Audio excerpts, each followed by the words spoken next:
Welcome to Class 10 English, Unit 4 Films and Theatre. A reading Rendagios with Ray. I'll explain in Telugu. రెండేజియస్ అంటే ఒక పరస్పర అంగీకారంతో, అంటే ఇద్దరు ఒక రకమైన ఒడంబడికతో, పరస్పర అనుమతితో అని అర్థం. అలా ఎవరితో అలా చేశారు, పరస్పర అంగీకారంతో జరిగిన మీటింగ్ అదేంటి, అది ఎవరితో అంటే రేతో ఎవరు చేశారు. Let us see in detail. It was a unique friendship that developed between a French-Canadian priest and one of the world's greatest film directors, and had a singular impact on Bengali films both academically and practically. It was en route to India in 1961. At a stopover in New York, the 26-year-old Father Gaston Roberge was acquainted with the works of Satyajit Ray through the Apu trilogy. ఇక్కడ దాకా ఏం చెప్పారంటే, ఒక మంచి friendship, unique అంటే ఒక రకమైన ప్రత్యేకమైన ఫ్రెండ్షిప్ డెవలప్ అయింది. ఎవరి మధ్య అంటే French Canadian priest, world's greatest directors, academically and practically అని చెప్తున్నాడు అనమాట. ఎవరు అతను అంటే సత్యజిత్ రే, బెంగాలీ ఫిల్మ్స్ డైరెక్టర్స్, వాళ్ళ మధ్య జరిగింది ఇది అని చెప్తున్నాడు. It was en route to India in 1961 at a stopover in New York. Stop over అంటే ఏంటంటే ఒక లాంగ్ జర్నీ, ఒక దీర్ఘ ప్రయాణంలో చిన్న హాల్ట్, చిన్న విరామం అనమాట. అప్పుడు 26 years old father Gaston Roberge acquainted with the works of Satyajit Ray through the Apu trilogy. ఈ ట్రైలాజీ అంటే అర్థం ఏంటంటే సేమ్ యాక్టర్స్ ఒక సెట్ ఆఫ్ 3 మూవీస్లో వరుసగా చేయడం, ఆ సెట్ని అంతా కలిపి ట్రైలాజీ అంటారు, ట్రిలాజీ. అయితే ఆయన సత్యజిత్ రే అపు ట్రైలాజీ అనే ద్వారా తెలిసింది ఈయనకి, రాబర్జ్కి, ఆయన గురించి. He found the world of Apu so fascinating that he saw all 3 films in one sitting, and there began his long-standing love affair with the people of India and Bengali cinema and culture, which led to path-breaking work in those fields. అది అప్పటితో ఆయనకి ఏంటంటే ఒక మంచి understanding India పట్ల, బెంగాలీ సినిమాలు, కల్చర్లు, వాటి పట్ల ఒక మంచి ఆత్మీయత మొదలైంది ఆయనకి. అయితే ఈ ఫీల్డ్లో ఏమైందంటే కంప్లీట్లీ పాత్ బ్రేకింగ్ అంటే కొత్తగా మళ్ళీ మొదలుపెట్టారనమాట, కొత్త విషయము. అదేంటి అంటే see here, his long standing love affair with the people of India and Bengali cinema and culture which led to path breaking work in those fields. అంటే అక్కడ ఏమైందంటే సత్యజిత్ రాయ్ ఆయన చేసే ఫిల్మ్స్లో కొత్తదనం, ఆ ఫీల్డ్స్లోకి సంబంధించి కొత్తగా అనమాట, అవి ఇక్కడ మీకు కనిపిస్తుంది. Satyajit Ray in his latest book Satyajit Ray essays 1970 to 2005, a compilation of his essays, as the name suggests, being published by Manohar Publishers, New Delhi. Roberge provides a scholarly original analysis of Ray's works, giving an insight into the greatness of Ray both as a person and as an artist. ఈ essays 1970 నుంచి 2005 వరకు ఈ compilation of essays అనమాట. అదెవరు, Manohar publishers, న్యూఢిల్లీలో వాళ్ళు అది publish చేసినప్పుడు ఒక ఎనాలిసిస్ ఈయన చేశాడు రేస్ వర్క్ గురించి ఈ ఎస్సెస్ హెల్ప్ తోటి. ఆయన ఎంత great artist as well as a person also, పర్సనల్గా కూడా Satyajit Ray how great he was, and as an artist also how great he was అనేది. The Apu trilogy was, in fact, my first portal to West Bengal and its people, he told Frontline. ఏం చెప్పారంటే west బెంగాల్లోకి నా first entry ఈ అపు ట్రిలాజీ ద్వారానే జరిగింది అని అంటున్నాడు. In his youth, all he knew of Bengal was through Mircea Eliade's La Nuit Bengali. Some of Tagore's poems and a Reader's Digest article on Mother Teresa. If the harsh image of poverty brought out by the article on the saint of the slums haunted him, Apu's world came as a reassurance.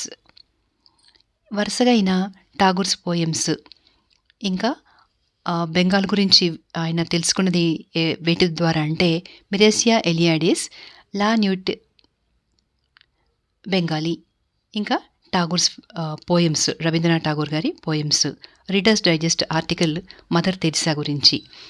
అయితే ఆయన అది చదివినప్పుడు poverty అంటే ఈ పేదరికం ఎలా ఉంది west బెంగాల్లో అనేది ఆయనకి చాలా బాగా తెలిసింది. ఇంకొక ఆర్టికల్ ద్వారా ఇంకా ఆయన క్లోజ్గా తెలుసుకున్నాడు. సెయింట్ ఆఫ్ ద స్లమ్స్ అనేది కూడా ఒకటి. అది ఆయనని చాలా మటుకు ఆయనకి అదే ఆలోచన వెంటాడింది ఆయనని. Apu's world came as a reassurance. No, Apu Sarbajaya, even Harihar did not need my help, but how not to love them. I thought it was fortunate that I would soon be among them. Okay, వాళ్ళకి నా అవసరం లేకపోవచ్చు, కానీ నాకు మాత్రం వాళ్ళని చూడాలనుంది. I thought it was fortunate that I would soon be among them.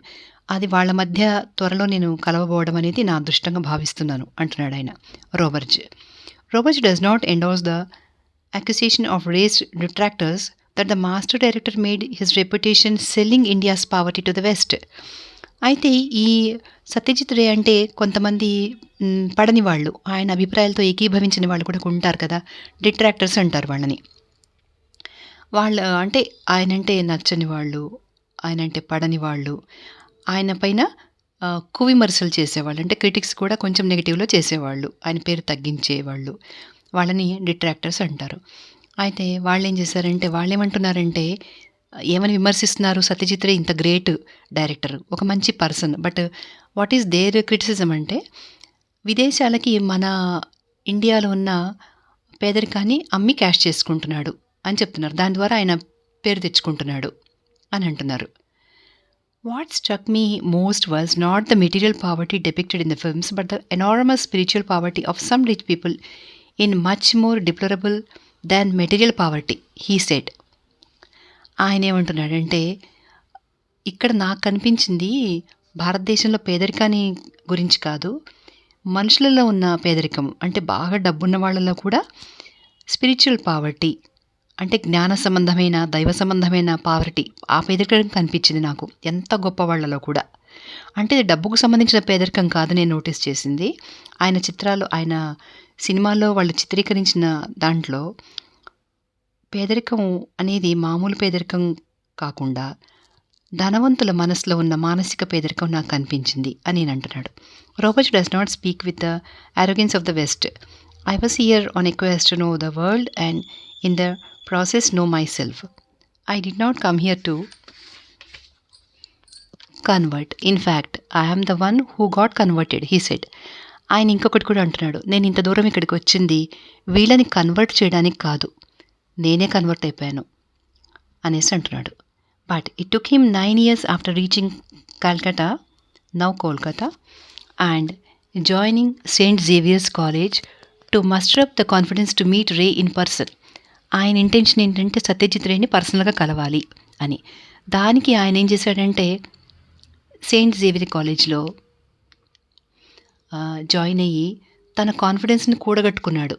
Muster up అంటే కూడగట్టుకోవడం, గెయిన్ అనమాట, తన ధైర్యాన్ని, అంటే సత్యజిత్ రేని కలిసేటంత ధైర్యం కోసం.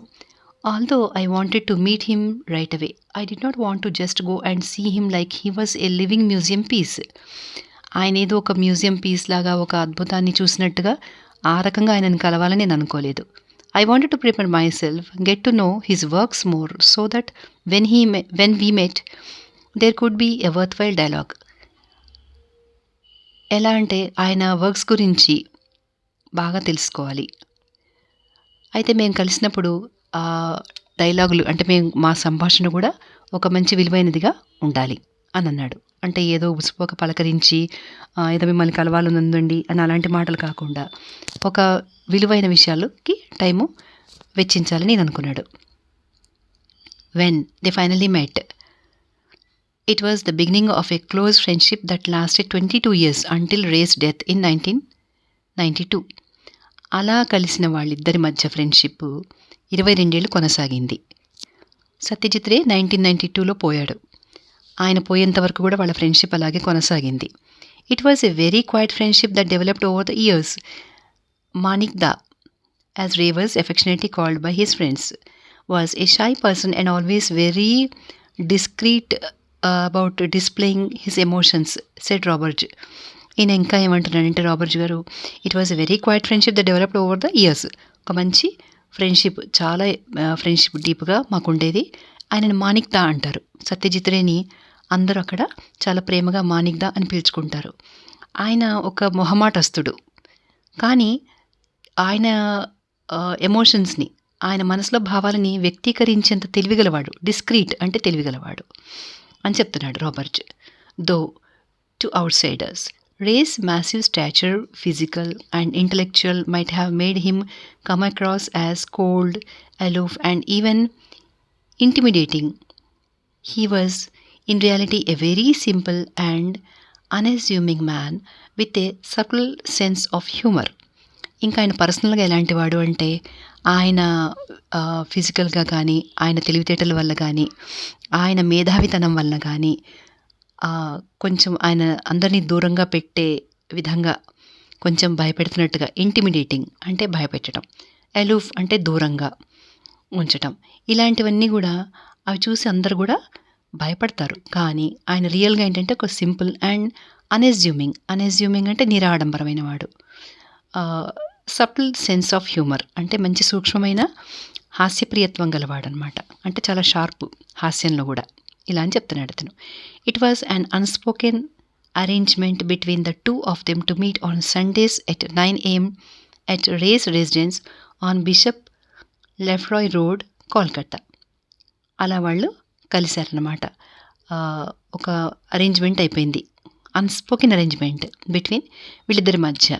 ఎప్పుడు సండేస్ 9 AM, అది రే, సత్యజిత్ రే వాళ్ళ రెసిడెన్స్లో, Bishop Lefroy Road, Kolkata. Ray would invite Robert over for private screenings of his latest films and welcomed comments on them. ఆయన ఏంటంటే తను చేసేవన్నీ కూడా ఫిల్మ్స్, వాటి గురించి, లేటెస్ట్ ఫిల్మ్స్ గురించి ఈయనను పిలుస్తూ ఉండేవాడు. రాబర్ట్ని పిలిచి ఈయన ఒపీనియన్ కూడా అడుగుతూ ఉండేవాడు, వాటి మీద ఈయన కామెంట్స్ని కూడా అడుగుతూ ఉండేవాడు. But this happened only after the friendship had cemented, for in the early days of their dialogue Ray's shyness prevented him from talking about his own films. అది కొన్నాళ్ళు ఫ్రెండ్షిప్ స్టార్ట్ అయ్యాక ఇలా మొదలైందనమాట. ఈయనని పిలవడము, రాబర్ట్ని, ఆయన ఒపీనియన్స్, ఆయన కామెంట్స్ అన్నీ కూడా తన లేటెస్ట్ ఫిల్మ్స్ గురించి అడగడం, ఇవన్నీ. అంతకుముందు ఆయన కొంచెం షై ఫీల్ అవుతుండేవాడు సత్యజిత్ రే. ఆయన షైనెస్ తన సినిమాల గురించి మాట్లాడకుండా ఆపుతూ ఉండేది ఆయనని. ప్రివెంటింగ్ అంటే ఆపడం. ఆయన తన సినిమాల గురించి చెప్పడానికి మొహమాట పడుతూ ఉండేవాడు అనమాట. అంత నిరాడంబరంగా కొంచెం సిగ్గుపడుతూ ఉండేవాడు. He was even shy of receiving compliments, said Robert to Robert. The greatest mark of Ray's appreciation for him was that he often addressed the French-speaking priest in Bengali.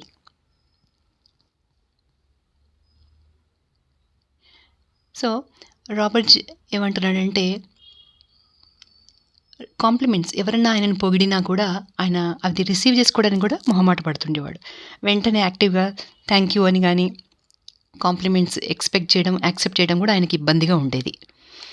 The greatest mark of Ray's appreciation for him was that he often addressed the French-speaking priest in Bengali in spite of my lack of elegance in that language and the fact that Ray knew both English and Bengali so well. So ఈ French మాట్లాడే ఈ రాబర్ట్ని ఆయన బెంగాలీలో కూడా పలకరిస్తూ ఉండేవాడు అనమాట. ఇంకొకటి ఏంటంటే, ఆ లాంగ్వేజ్ అంత తెలియకపోయినా సత్యజిత్ రేకి ఇంగ్లీషు, బెంగాలీ రెండు కూడా బాగా వచ్చు అని చెప్తున్నాడు. అంటే వీళ్ళ కమ్యూనికేషన్కి ఏమీ ఇబ్బంది లేదనమాట. Ray's screenplay manuscripts were an art by themselves, Robert says, handwritten in Bengali, with notes in English for his set designer, with sketches here and there, and occasional staff notation of fragments of music.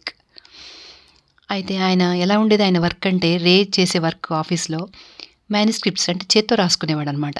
బెంగాలీలో రాసుకునేవాడు. ఇంగ్లీష్‌లో notes. With notes in English for his set designer. ఆ set డిజైనర్‌తో కలిసి ఇంగ్లీష్‌లో notes రాసేవాడు. ఇంకా ఏంటంటే sketch చేసేవాడు. ఇక్కడ, అక్కడ ఎలా ఉండాలి, ఏంటి అని. విత్ ఫ్రాగ్మెంట్స్ ఆఫ్ మ్యూజిక్ అంటే చిన్న చిన్న మ్యూజిక్ బిట్స్ అలా అని.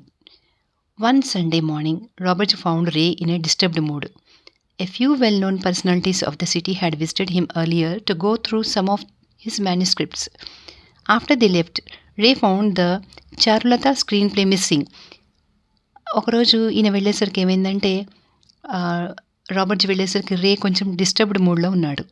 ఏం జరిగింది అంటే బాగా మంచి తెలిసిన వాళ్ళు పెద్దవాళ్ళు అంటే సినిమా పెద్దలు ఆయన దగ్గరికి వచ్చారనమాట. వచ్చి ఆ మ్యాన్స్క్రిప్ట్స్ అన్నీ చదువుతున్నారు. వాళ్ళు వెళ్ళిపోయాక ఈయనకి చారులత స్క్రీన్ ప్లే మిస్ అయిపోయింది సత్యజిత్ రే దగ్గర నుంచి. వాళ్ళందరూ చదివారు, మరి ఎవరు తీశారో తెలీదు. ఈయన మూడ్స్ ఆఫ్ అయినాయి. Ray was almost sure who the culprit was. అసలు ఎవరు తీశారు, కల్ప్రిట్ అంటే నేరస్తుడు. ఎవరు నేరస్తుడో రేకి బాగా తెలుసు. I asked him whether he was planning to take any action and he said no and explain to me that he did not want to hurt the reputation of the person. Robert అడిగాడు, నువ్వు ఆయన మీద మరి ఏమైనా action తీసుకుంటున్నావా? నీకు తెలుసు కదా ఎవరు తీశారో ఆ స్క్రిప్ట్, కాబట్టి వాళ్ళ మీద నువ్వేం యాక్షన్ తీసుకుంటున్నావు అంటే ఈయన చెప్పాడు, నేనేమీ యాక్షన్ తీసుకోను. ఎందుకంటే అలా చేస్తే ఏమవుతుందంటే ఆ వ్యక్తి పేరు ప్రతిష్టలు పోతాయి. రెప్యుటేషన్ అంటే పేరు, మంచి పేరు. రెప్యుటేషన్ అంటే మంచి పేరు ప్రతిష్టలు అన్నమాట. ఆయన ప్రతిష్టను నేను దెబ్బతీయలేను అని చెప్పాడు. అంటే he did not want to hurt the reputation of the person. అంటే ఆయన ప్రతిష్టని దెబ్బతీయటం అనమాట. అది ఈయనకి ఇష్టం లేదు. I was absolutely stunned by his human concern అన్నాడు రాబర్ట్. ఇంత మానవ దృక్పథంతో ఉన్న మనిషిని నేను చాలా స్టన్ అయిపోయాను ఆయనలో ఉన్న మానవత్వానికి అంటున్నాడు. హ్యూమన్ అంటే మనిషి, హ్యూమెన్ అంటే మానవీయుడు అనమాట. అంటే పూర్తిగా మానవత్వం, హ్యుమానిటీ మూర్తి భవించిన వ్యక్తి అని అర్థం. Like Rabindranath Tagore, Ray stored his time like a calluses. అంటే ఏమంటారు, రవీంద్రనాథ్ ఠాగూర్ లాగా ఈయన కూడా ఆయన టైంలో చాలా గంభీరమైన వ్యక్తిగా నడిచాడు అని అంటున్నాడు అనమాట. అంటే అట్లా గంభీరంగా ఉన్న వ్యక్తిగా గుర్తించబడ్డాడు. Robert writes, it is as if all Bengal was in Manikda. The rich and the poor, the powerful and the humble, the peasants and the city persons, children, teenagers, adults and old people, men and women. ఇంతమంది మానిక్దాలో మనకు కనిపిస్తారు. అంటే మొత్తం బెంగాల్కంతా ఆయన representative.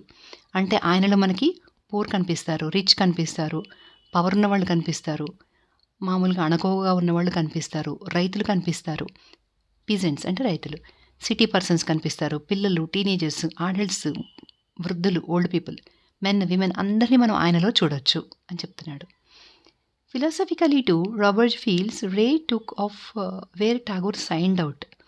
Tagore గారు ఎక్కడైతే ఆపేశారో దాన్ని ఈయన కొనసాగించాడు ఫిలాసఫికల్గా అని రాబర్ట్ ఫీల్ అవుతున్నాడు.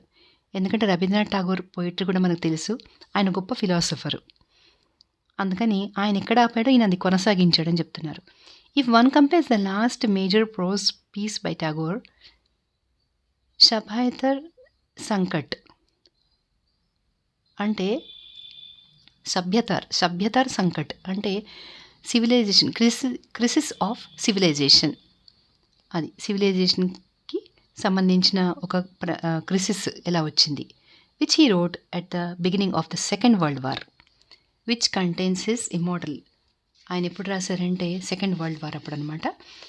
Second world war which contains his immortal dictum that in spite of what was happening it would be a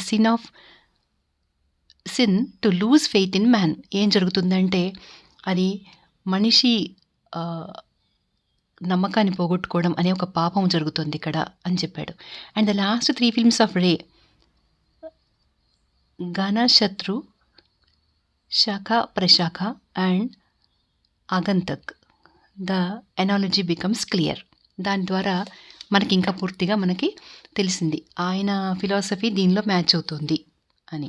in these 3 films Ray was at his most personal and when some critics saw the films as didactic and verbose, he felt deeply hurt.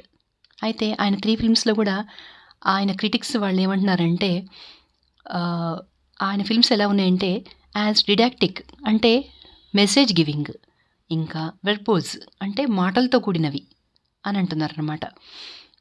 He felt deeply hurt, ఆయన కొంచెం hurt అయినాడు. చాలా పర్సనల్గా కనిపిస్తున్నావు, ఈ రకంగా messages కొన్ని మాటలతో కూడినవి అని అంటున్నప్పుడు కొంచెం ఫీల్ అయ్యాడు.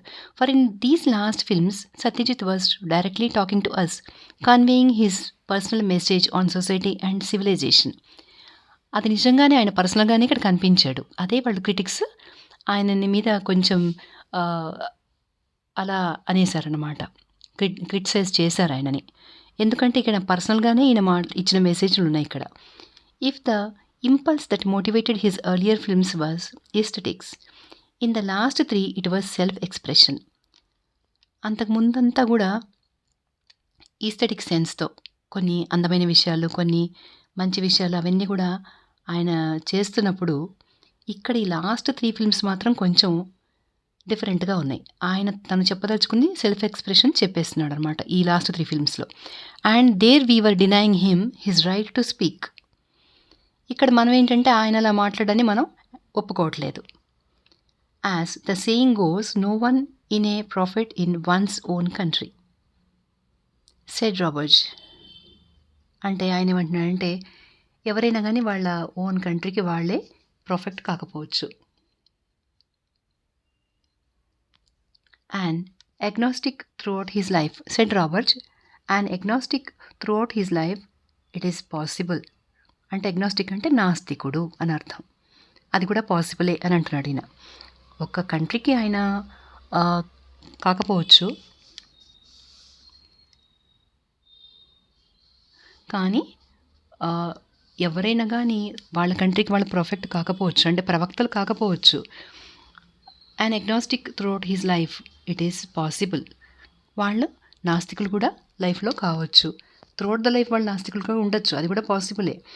Robert feels that in the face of death Ray was searching for an answer.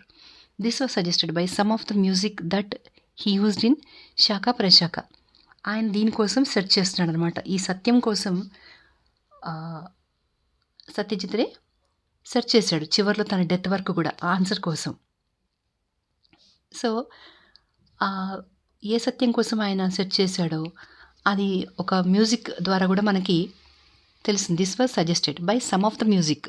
ఆయన మ్యూజిక్ శాఖ ప్రశాఖలో యూజ్ చేసిన మ్యూజిక్ ద్వారా ఆయన అభిప్రాయాలు మనకు తెలుస్తాయి అన్నమాట. ఆయన ఏం సజెస్ట్ చేశాడు, ఆయన ఏం సెర్చ్ చేశాడు అనేది. The last time the 2 friends met, Ray was in hospital on his death bed. It was a Sunday and Roberts true to habit arrived on the dot at 9 AM. అదే సండే, ప్రతిసారి Sundays 9 o'clock కలుసుకుంటుండేవాళ్ళు అని మనం చెప్పుకున్నాం కదా.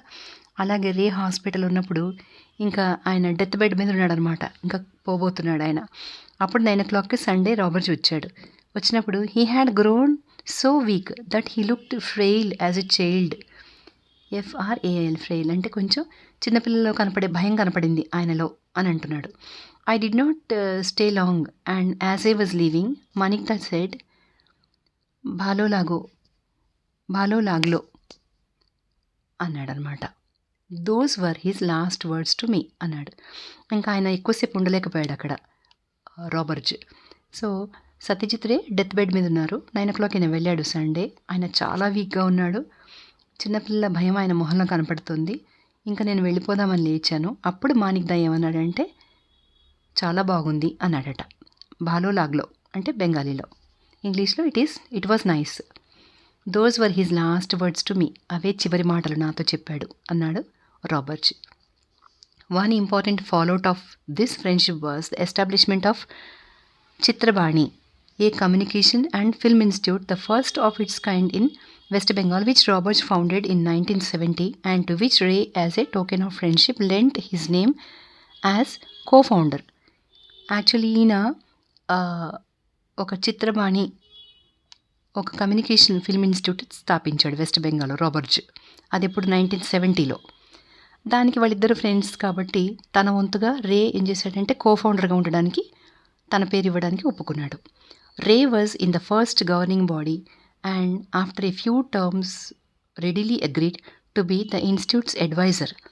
ఆయన ఏం చేశారంటే ఫస్ట్ గవర్నింగ్ బాడీ ఆయనే ఆ కమిటీలో. ఎవరికి?